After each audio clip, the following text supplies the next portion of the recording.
change like that?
General one.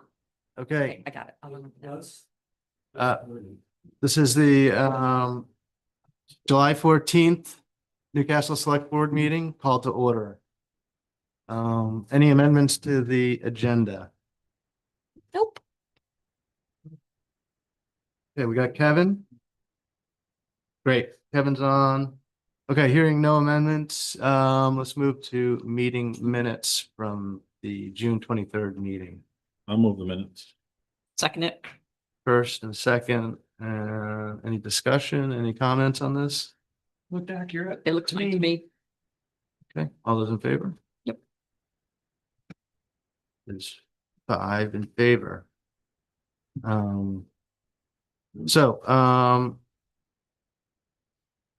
item 4, public comments on not items not on the agenda. Is anybody here? Great, come on up. Kevin Voigt, before Mills Road. I have a question about the status on the property behind the multifamily. What is going on with that? The field behind the multifamily. Right. So I think right now, town owns it. So, excuse me, so then We the citizens on it? The town, yeah, sure. Okay. Yeah, you can look at it like that. So that's where it is. You know, I think there's still some, shall I say, nuance to it. And I'm gonna ask the town manager, he's been directly involved with the process of this. So I'm gonna ask Kevin. Kevin, can you chime in, please, and kind Sure. of update us? Last week we released an RFP to see if we could find some site design partners to look at the highest and best use of that location. We did get a grant from the county to look at doing a workforce housing or first responder housing project on the site. So we're going to try to find a partner. I think the applications or responses to the bid are due July 21st. And I believe it's in my town manager report, full information on this. That's our first step. We had the funding to both properly acquire the parcel as the new state law requires. As part of that grant, we have additional funds in that grant to pay for the concepts for design. Now, moving forward with that, there'll be definitely some public conversations about this. But right now, we're just trying to find some design partners to help us figure out what to do with the site. Okay. Does that answer your question, Kevin? Yeah, and Okay. the thing is, I wanted to make sure that, there was plenty of public input as to what transpires with it, and given my thought as a citizen, I would think that I would prefer that site was used for, say, moving and you might think that this is a harebrained scheme, but the town office to that site, and then making a little green space for the people that will be in that multifamily, because there is not much there, a few picnic tables and picnic,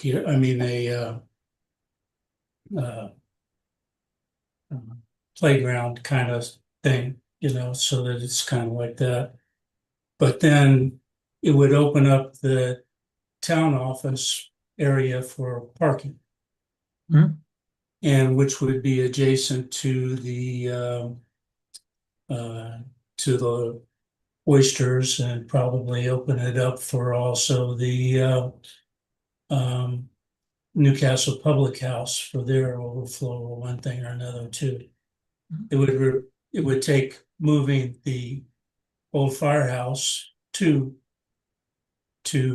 either here or adjacent to it, but because that's a historic structure, it should be cherished. But I think it would make it parking for some of the businesses along there more accessible. And that was my thought. Yep. And Thank you. Thank you, Kevin. I'll make sure your comments are shared with whoever we partner with. And I think there's some value in what you offered. yes, all right, thank you. And then looking at the fire truck over here, could you tell me what the status is on the SCBA's for the fire department? The SV, not the fire truck, but the Yeah, SBCA specifically. Yeah, So Kevin, I'm gonna rely on you for this. But We applied. We do need to replace quite a bit of our equipment. It is aging out. We did apply for a grant in December, but that funding has been sort of paused. So we're still waiting for word from the federal government about those funds to small towns like ours. I'm hopeful, but I'm always hopeful and optimistic. But we may have to look at other ways to pay for the SBCA. SCBA's, they're SBCA. yeah, the breathing apparatuses. Yes.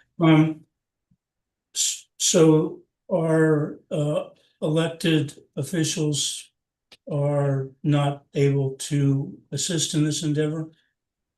I mean, are they, you know, Can we replace it with funding? I mean- Yeah, move money around if we need to. I think he's referring to our federal elected officials. Is Yeah. that correct? Oh, yeah. They need to be probably reminded that this is still outstanding. And you are welcome to do that. I can even provide you some language that you can send along. I would like to, yes, if you would send that to me. Sure. Because it especially with having a lot of people in a particular residence. And also kind of a question about the code that our residence is under, which is on Mills Road. And you know, what our particular residents who are along there, being in Zone D, I believe it is, that you know, if we were to, my wife and I decide to sell our property, how would we find out exactly what is not okay? You know, so if somebody came in and said they wanted to have a church, let's say, you know, that somebody wouldn't say, well, if it's not a Baptist church, then we're not going to have it. You know, something along those lines. Do you understand what I'm Yes. asking? Yep. I'll forward you the documents that show you what is and isn't allowed in the zone and the property that you own. I'll send Right. that to you as well. Yeah, I appreciate that because you know, it would seem like, you know, some things would be allowed, but, or not allowed. And yet, given what we passed or was passed about the gun ordinance, I could get a gun permit and sell guns. Actually, You I know. don't think you could. I think you're actually, I'm not sure of that, but it's 300 feet from the school property. And I actually think you might still fall within that 300 feet. I From the school property. wondered about that too, because I'm not it sure. is- I'm not sure. No, I haven't. I wondered about that also, and that's why I asked when we had that vote, Sure. because our property line goes up essentially 25 feet from the center of US 1 Right. and then going across and the railroad tracks. Yeah. But, you know, technically, and so our zone, though, as an entirety, was allowed to have that. So Kevin, why don't you get the document? It's a very simple document. It's 2 pages and you can look through that and it tells you everything that you need to know about the district. And I think if you have questions, town planner is right behind you, you know, Michael.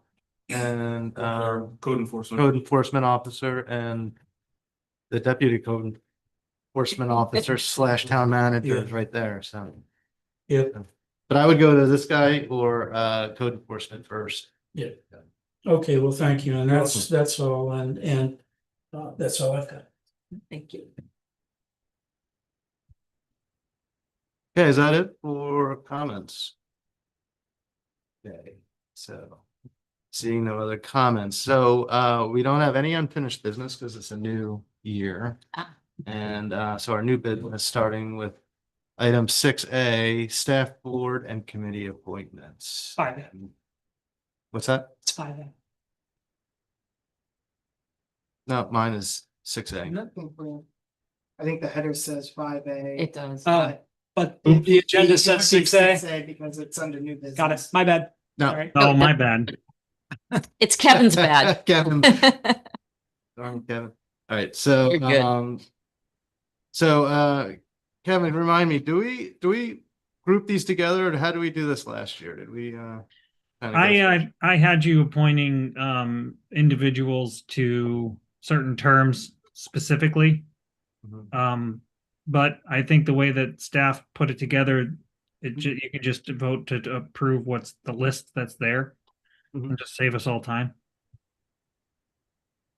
So last So- year, it pointed to, two people being appointed to a board and saying that their term ends the specific date. But if you just do a 1-year appointment and then you'll do it again next year and 3-year term for the next 3 years.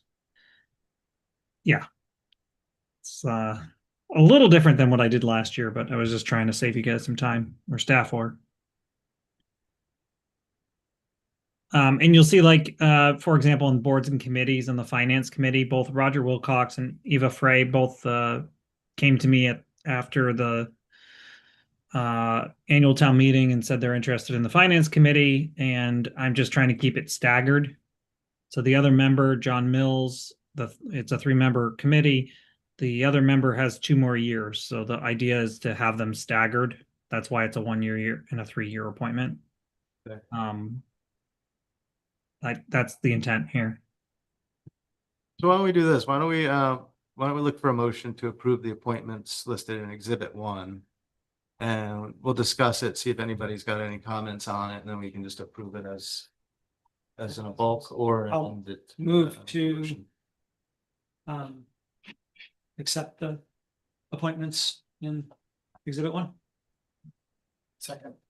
Yeah, Rufus on motion, Thomas on a second. So discussion, anybody got a comment about this list here?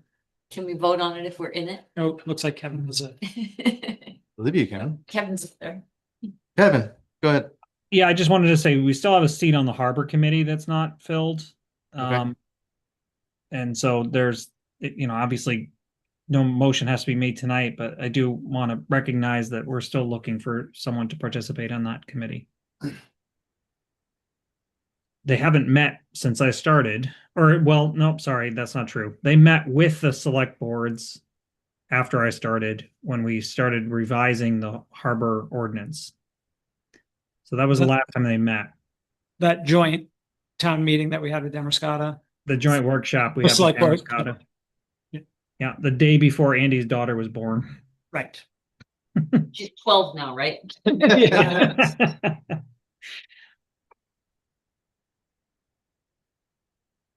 All right, so any other, As long as everybody is actually willing, I'll support it.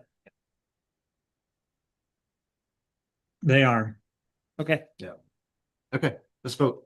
Everybody in favor? Yes. Okay, 5 in favor, motion passes. What's next? Item 6B. We're going 6B or 5B? It's really 6B. 6B. So the FY carry forward accounts from FY to FY 26. And so, Kevin, why don't you kind of run us through what's going on here? We got a list of Sure. I mean, the point of a carry forward, accounts here. you're taking funds from the fiscal year that just ended and you're moving those dollars into the next fiscal year as you're allowed under Article 22 of your annual town meeting. Mhm. The intent here is to take care of things that are still outstanding. We know we're already planning for, or have already spent money on, or plan to spend money on. We just want to make sure that those dollars don't end up just in the bottom of the savings account without authority. So this is just a movement of funds from 1 year to the next. We still have an audit that isn't done from 2 years ago. So we want the funds to pay for that audit as well as the 1 year ago's audit, because I'm pretty sure we won't get 3 audits in 1 year. The planning and development, moving some of the funds that were left over from the code enforcement vacancy, as I spent about 8 months serving in that role. The funds there would be available to cover finish covering our summer intern, That's the 6,000, and then there's another almost 6,000 for George is continuing with the LPI, even though Kara just finished both of her tests first time. Most people don't complete those exams in one try. So kudos to Kara for that. But she still wants a little bit of time on the subsurface implementation. It's one thing to take a test, it's another to actually be out in the field and see it. So Rufus, if you're doing any of those projects anytime soon, Kara, Yeah, take a I'll look. have one in, I don't know, about a month. Okay. I want to be able to keep George on for a little while longer. And also because Kara's moved forward so fast, she's ahead of where my agreement with her in terms of moving her up once she got her licenses. So I need a little bit of those funds to cover that. Then on the public works side, the technical assistance is to cover some streetscape improvements. Well, the biggest part is the stormwater collection and runoff. There's a significant amount of water that is collecting and not going anywhere on Glidden Street. Last year we did survey maps to figure out exactly where our right of way is. Now it's a matter of doing the actual design work and then some streetscape improvement concepts and some work with the community. So I need some funds there to do that. And then hopefully an engineering study on Liberty Street for the retaining wall. Don't know how far 20,000 will get us, but we'll try. And then the bridge carry forward for 20,000. I'm asking to move this one just in case we have, some of those costs associated with the Lynch Road minor span. So the carry forward is about $73,000. All right. And we did put 10,000 into technical assistance this past year, so we'll have roughly 30 to work with Glidden and Liberty. Correct. All right, any questions? I'll move that we approve the requested carry forward figures from fiscal year 2025 to fiscal year 2026. Can second that. Thank you, Ben. Thank you, Rufus. And any other questions, comments? Discussion? I think that the Glidden Street residents will be happy to hear that things are moving forward Yeah. on that. All right, all those in favor? Okay. 5 in favor, motion passes. And item 6C, which is an update to the fee schedule. So proposed planning fee schedule updates and Michael, you're here. Were you gonna Yeah. can you kind of run us through this? Questions, but. I know that this came up at a previous meeting, fee schedules. I don't know how closely you've been following updates to the application process, and I imagine probably is pretty well versed in it. We overhauled the applications, and we're really just trying to line up the application process, and then the fee schedule with the ordinances, essentially, and hopefully making it simple enough that it can flow fairly smoothly when applicants are coming into the office, and applicants tend to have some idea, at least what they want to do. It's not always entirely clear with the conversation they had and with the at the front desk about what forms need to be filled out, what fees need to be paid, what I've got here is we kind of try to break things up into use permit, building permit. Subdivision isn't really a permit, but it kind of follows the same path. Most people can come in and say, I know I want to build something, or I don't want to build something, but I want to establish the use. So I'm trying to make it very simple. You come in, you want to get a use permit, it's a $30 application fee. Doesn't matter really where you're doing it, whether it's shoreland or just core zoning code or expanded use or any of that. It's just submit an application, $30. You want to build something? Yeah, pretty much the same thing. It's $30 that you submit with your application. Once Kara or I have a chance to look through it and review it, then there may be the permit fee when the permit actually is issued before the applicant comes and picks it up. Then there may be some other fees like the expanded use and special use or special permit. Those have to go to planning board, so $60. I don't, hopefully none of these are too much of a burden for the applicants, but we also want to, we're gonna have to figure this out, like exactly how to balance all of this is how to balance the fee for service versus anything that's not covered by the fees is covered by the taxpayers. So we can certainly fine tune all of this, but what I've got here at least is an updating of all the kind of categories. So there's something on here and we know when you come in, if you want to do X, Y, or Z, you might have to combine a few, but you pay your application fee. Once you've gone through it all, we will, we can give you an exact breakdown, but we'll tell you what other additional kind of permit fees are going to be there. And then, yeah, this is also intended to be, I use this a little bit as an exercise to just figure out what permits does a town even issue, at least for building, for the planning and development department.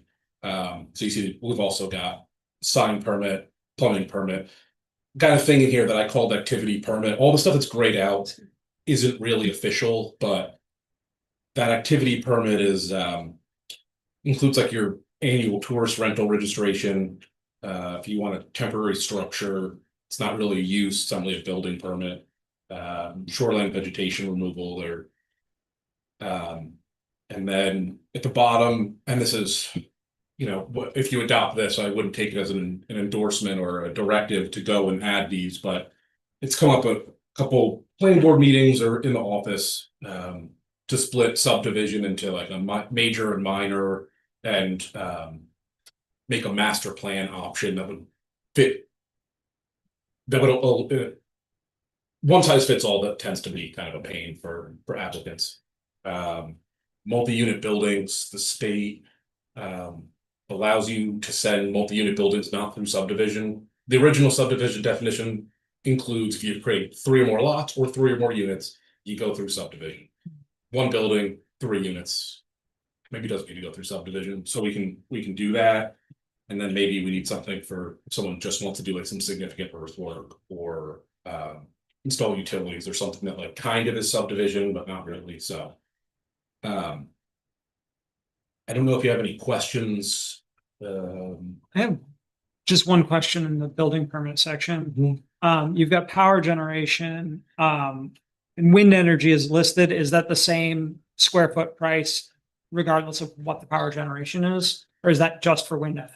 So, oh, you mean for the related ordinance? It's for in the core zoning code. It also talks about it basically calls it utility services. I think when the solar farm went in, or when they applied to go in, it also applied to that. So Okay. solar. So that would be anybody that's doing like a ground mount solar, even residential. It's a 10 cents per square foot. No, Is it No. only for utility Commercial scale. only for commercial scale. Okay. Okay. Commercial Clarify. scale power generation, doesn't matter if it's solar, wind, coal, nuclear. Okay. We don't have a permitting path for nuclear. No, I think, yeah, feds might want to be involved with that. Yeah. But we can clarify that that's commercial. It just said wind energy, and so Yeah. I was I curious if- putting up your own little wind turbine on your property or putting solar panels on your roof or on a tracker, no. Home generators. no. Okay, so that's just for commercial use for above whatever 27. Yep. Yeah, I think it's pretty clear in the use definition, but we'll check. It probably is. I know we checked last time we did this, so. Yeah, well, and I'll just make sure that on here it's it's clear, because that was also one of the big things. It's here, it's in Damascus as well as when certain fees are applicable and when they're not is. Yeah. We always have a conversation about it, so I wanna get this nailed down. So the only question I had for you, Michael, I like it, it's cleaner, Mhm. but. Why the difference in the fees? Like some are up and some are down, like. You mean between the existing fee schedule? Yeah. So I know that there was a conversation about, the sense I get from these, I mean, I think you had a specific conversation about ADUs, is that you want kind of the lower scale building, especially for housing, to be that permit application fee should not be a barrier. I don't know if it's going to encourage, but it hopefully won't discourage. And then some I tried to figure out just how much time actually is involved, what the actual hours spent, like that's why stuff that goes to planning board, it just takes more staff time. So I'm trying to cover that. I had started, and I started pulling part of the after I started digging into this, I started looking at revenue that was coming in for the planning department and related to budgeting. And so I've also been talking to Michelle about like, well, where should we direct things? I don't have a super clear picture right now about, well, we're getting this much money from what would be applications under the core zoning code versus shoreland. I'm hoping once we iron that all out, that like this time next year, or maybe budget season, we'll be able to say like, oh, we're getting this much, we've gotten this many applications in and we're getting this much money from it. And here's how much time it's taking us to do. So we can have that conversation of, well, do we need to increase the fee costs or do we need to lower them so that right now it's kind of painting with broad brushes. So I'm guesstimating that $30 is not going to cover a use permit. I mean, it could if it was just like very clear cut, but $90 might cover a use permit if it needs to go to planning board for shoreline review. It might be at least closer. So that's where a lot of those changes came from. I tried to not roll it too back so that we weren't just like having a big hole blown through the budget, but Basically taking it off the shoulders of property tax and sort of, that I think Makes I don't sense. want to push it onto property taxpayers right now. And I want to set up.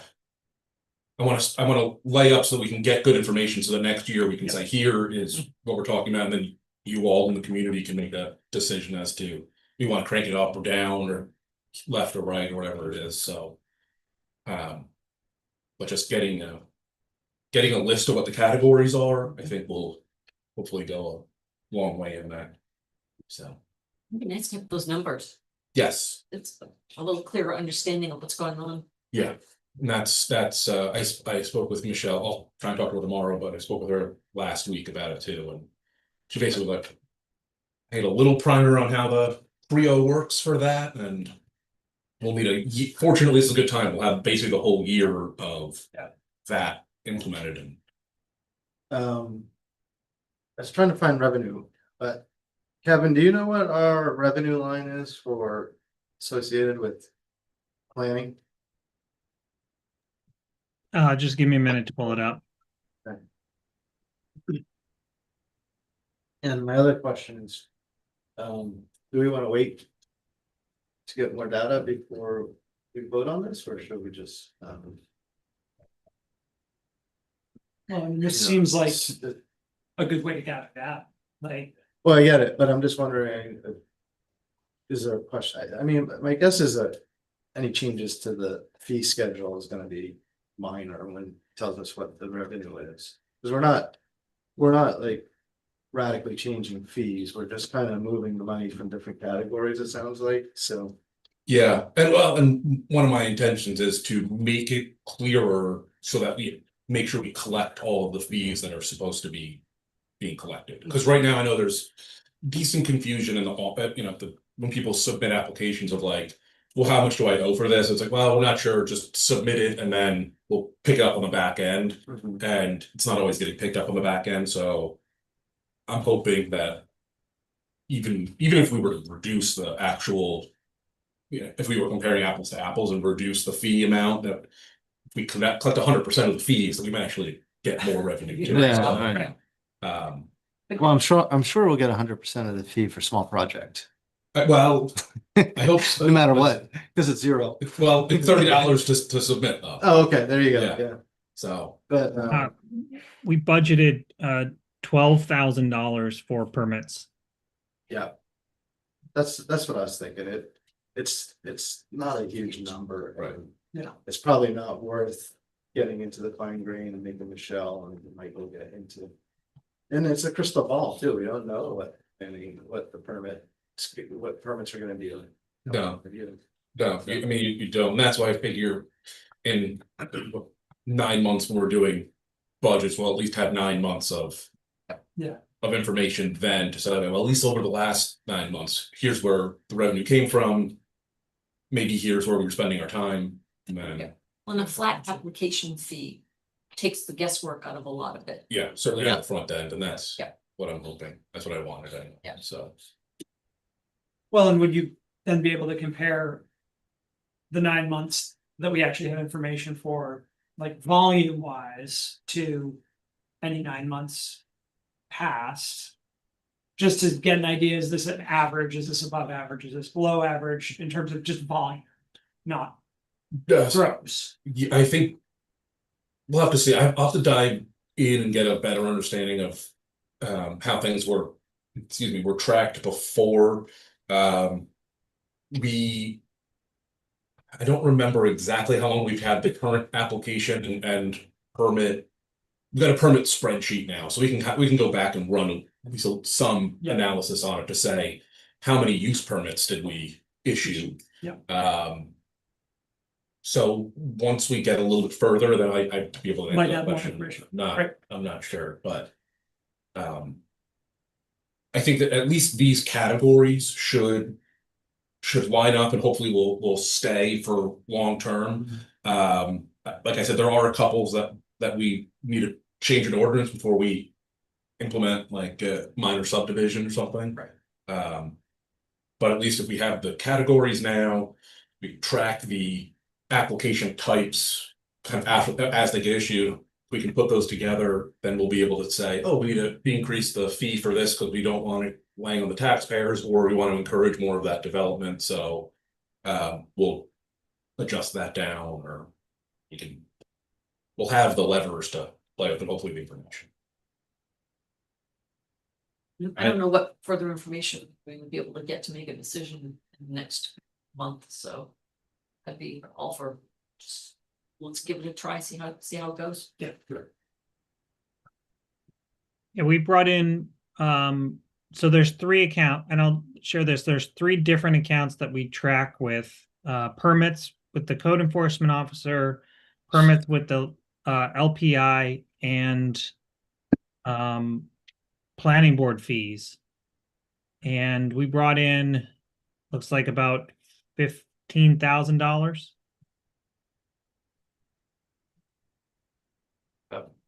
Between those 3. Yeah. I don't necessarily have a problem with any of this. And I think it's great work.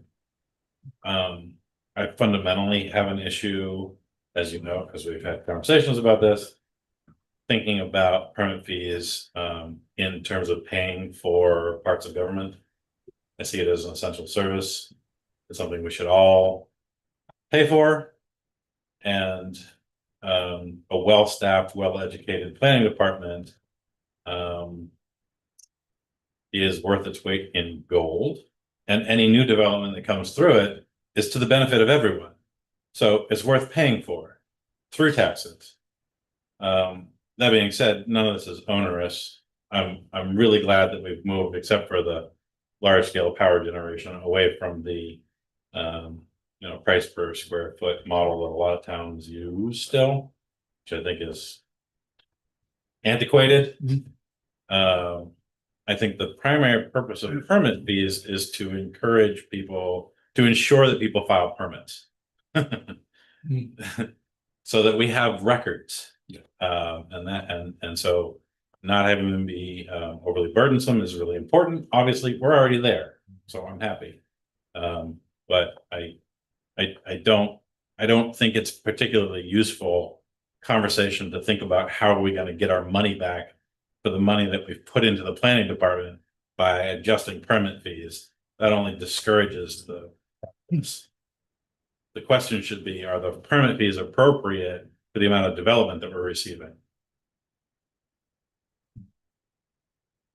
Yeah, I mean, I agree. I've thought about this over the years because I think we've had this conversation for the last, ever since the code got enacted in 2020. Yeah. So 5 years we've been talking about this, but I think theory was somewhere between charge nothing and then charge something that's reasonable, so it doesn't seem frivolous either. Right. So, if people are paying nothing for permit fees, kind of mental question is, well, why do I need to do it with permit?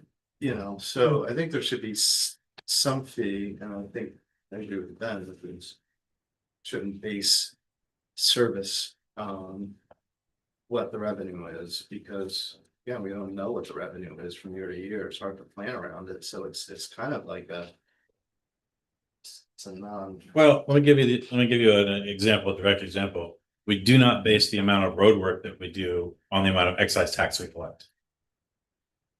Now, that was the original intent of the registration excise tax, was to help municipalities pay for their road work. We don't think about it that way, and we never have. I mean, it's been a long time since we thought about it that way, let's put it that way. But the amount of road work that needs to be accomplished so vastly exceeds the amount we receive in excise tax that it's a hilarious perspective to take in that conversation. Right. We wouldn't sit here and go, well, we can't spend a penny more than we received in excise tax. Right. We wouldn't do that. Well, but conversely, if we did do that, then excise tax would go up instead of property tax, and the people that are driving would pay for the roads that are being driven. I mean, it would balance out in terms of what most of us pay to the town. It would I guess be my point though different. is we talk about it differently in terms of like the needs. Sure, Like everyone drives those roads, yes. right? And everyone can drive those roads, whether they live in Newcastle or not. We still have to take care of it. That's a good discussion, but we're not talking about. No, I just Yeah. I just have got a you. devil's advocate. I gotcha. So One other thing I will mention that it's a consideration and it's not right now.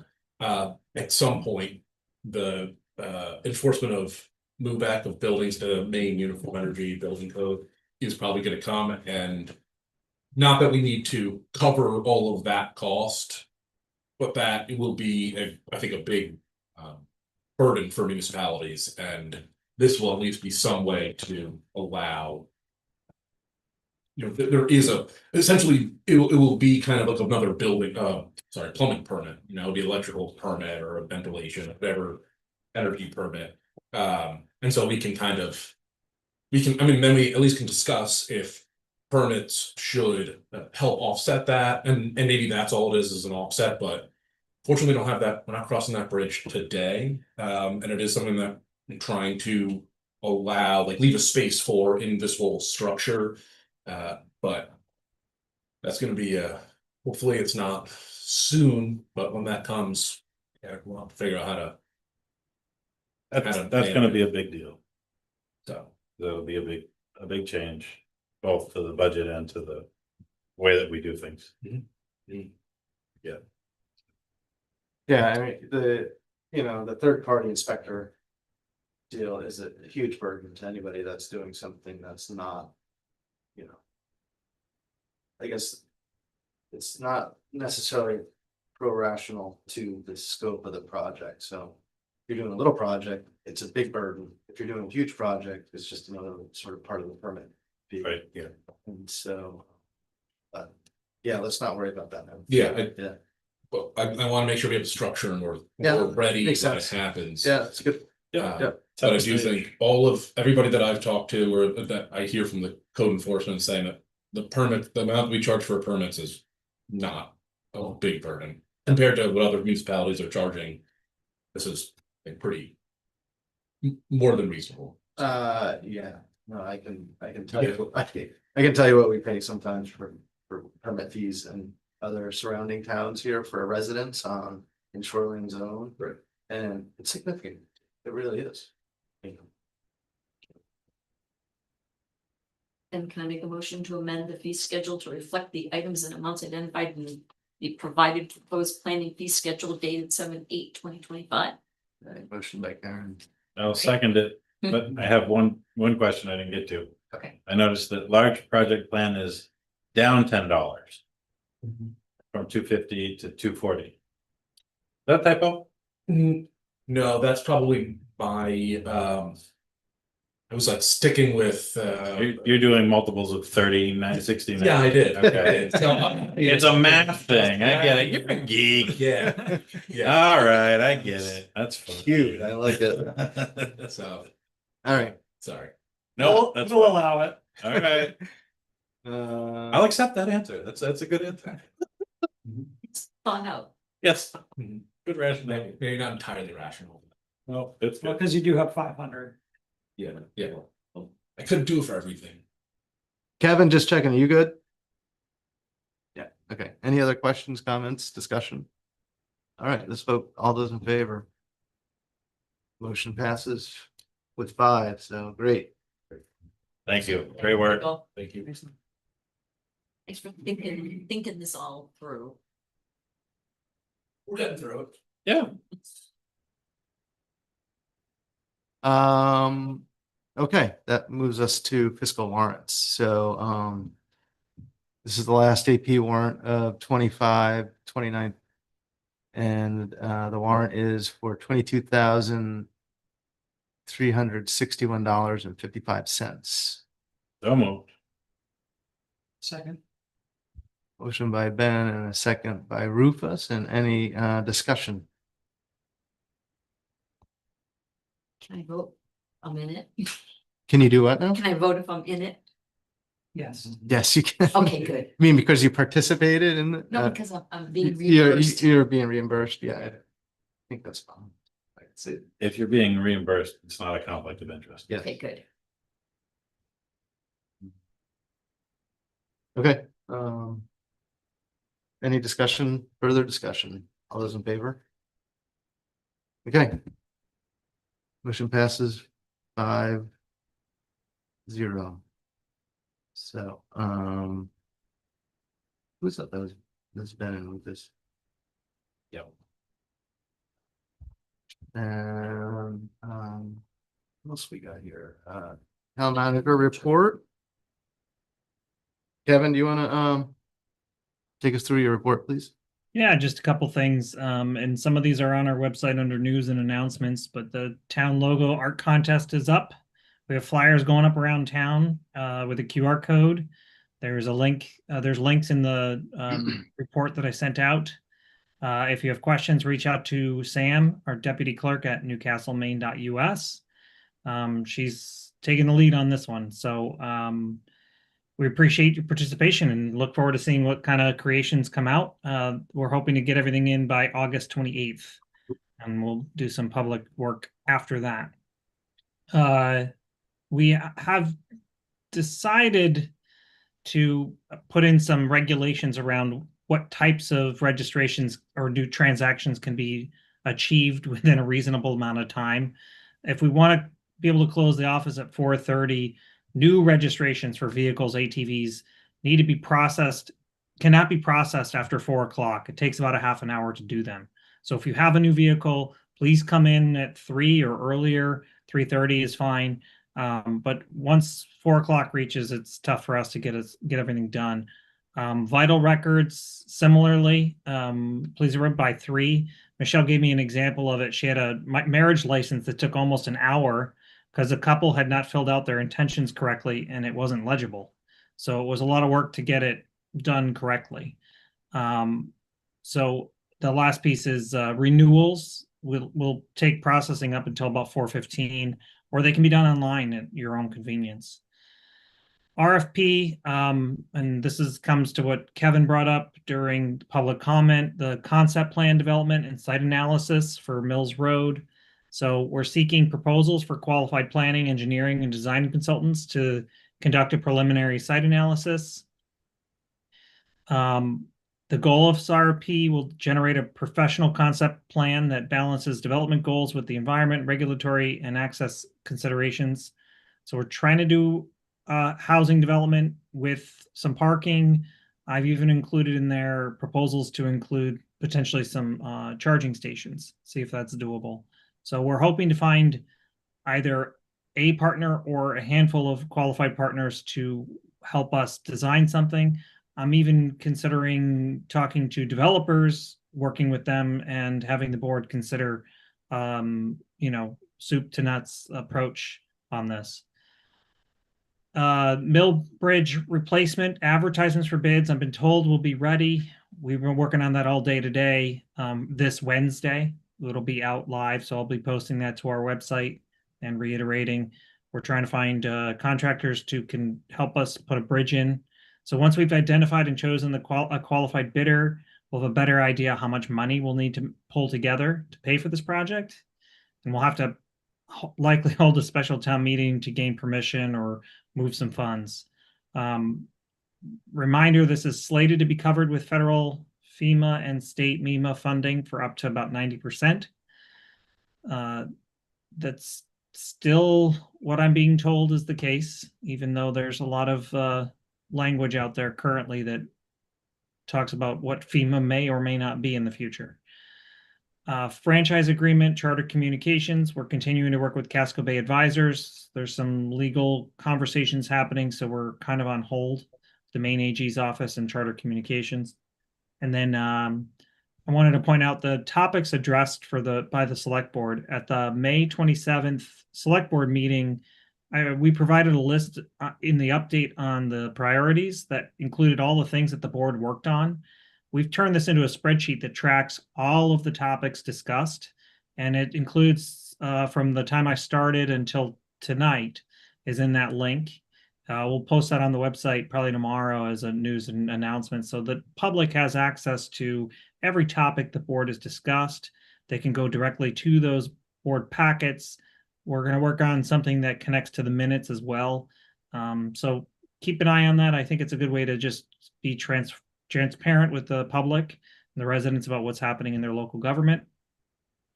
Public Works Working Group, the ad hoc group met last Wednesday, July 9th, to begin some discussions around the scope of services for a joint public works department. There's a link to the minutes that were drafted. And then the next meeting will take place on July 30th at 6 p.m., likely in the fire station community room. And then upcoming agenda items is the select board priorities. Select board had a workshop on, what was that, June 30th? But we didn't have sufficient time to translate what came from that conversation into a cohesive document for your discussion tonight. So we'll have that at the second meeting in July. And that's that. Kevin, the transaction hours, is that already posted on the door to the town office? It is. I thought it was. Okay, good. Just people coming in will be able to see that. Okay. People who come into the office don't always read what's on the door. But at least it's there. It's there. Yeah.